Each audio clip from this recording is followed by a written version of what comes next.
দাদু, তুমি আজ আমাকে একটা গল্প বলে শোনাবে। আচ্ছা, আজ কি এমন বিশেষ দিন যে গল্প শুনতে চাইছো? আজ আমার ছুটির দিন, পড়াশোনা নেই, তাই তুমি এখন গল্প বলে শোনাবে। ও আচ্ছা, তবে শোনো, তা কিসের গল্প শুনবে? আমাকে একটা ভূতের গল্প শোনাও না। তাহলে শোনো, এই গল্পটা অনেক পুরানো আর খুব সত্যি। অনেক বছর আগের ঘটনা। একটা ছোট্ট গ্রামে একটা বুড়ো থাকতো। সবার মধ্যে সে ছিল অদ্ভুত। কেন অদ্ভুত কেন? কারণ সে মৃতদের সঙ্গে কথা বলতো। সে বলতো রাত 12টার পর মৃত আত্মারা তার সঙ্গে কথা বলতে আসতো এবং দেখা করত। একদিন এক কিশোর সেই বুড়োর সঙ্গে দেখা করতে গেল তার বাড়িতে। তারপর বলো, তারপর কি হলো? সে দরজার ফাঁক দিয়ে দেখল বুড়োটা একা বসে কথা বলছে, কিন্তু সামনে কেউ নেই। আশেপাশে ছায়া মূর্তি ঘুরছে আর বাতিটি টিমটিম করে জ্বলছে। তারপর বলো। হঠাৎ একটা গলা বলল, তুমি আমাদের দেখতে পাও? ও মাগো, আমার খুব ভয় লাগছে দাদু। আরে, সে বুঝল বুড়ো আসলে একজন প্রেতবীর। সে মৃতদের আত্মা শান্তি দিতে সাহায্য করে। তাহলে ভূতেরা খারাপ না? সবাই না, তবে কেউ কেউ শুধু গল্পের জন্য আসে, যেমন এখন এসেছে এই গল্পে। ওরে বাবা, আমি খুব ভয় পাচ্ছি।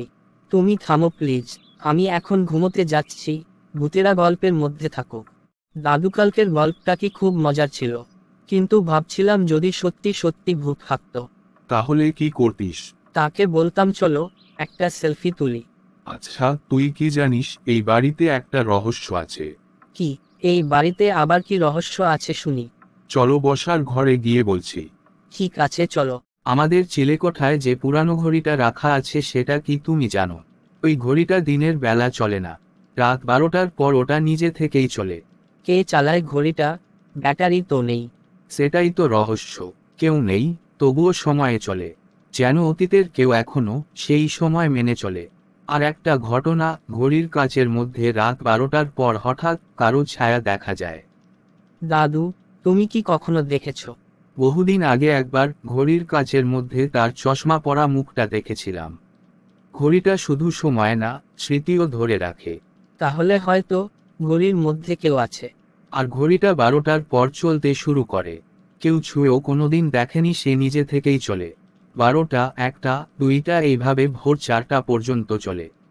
তাহলে চলো, আজকের গল্পটা এখানেই শেষ করছি।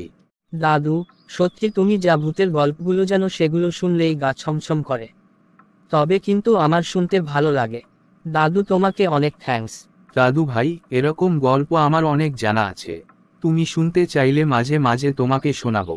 আজ এই পর্যন্ত থাক, আমাকে একটু যেতে হবে বাজারে। আবার আগামী সপ্তাহে তোমার ছুটির দিন নতুন গল্প শোনাবো। ঠিক আছে দাদু ভাই, তবে তাই হোক। পরের দিন কিন্তু আরো ভালো ভালো গল্প শুনবো। আচ্ছা, তাই হবে। এখন আমি উঠি।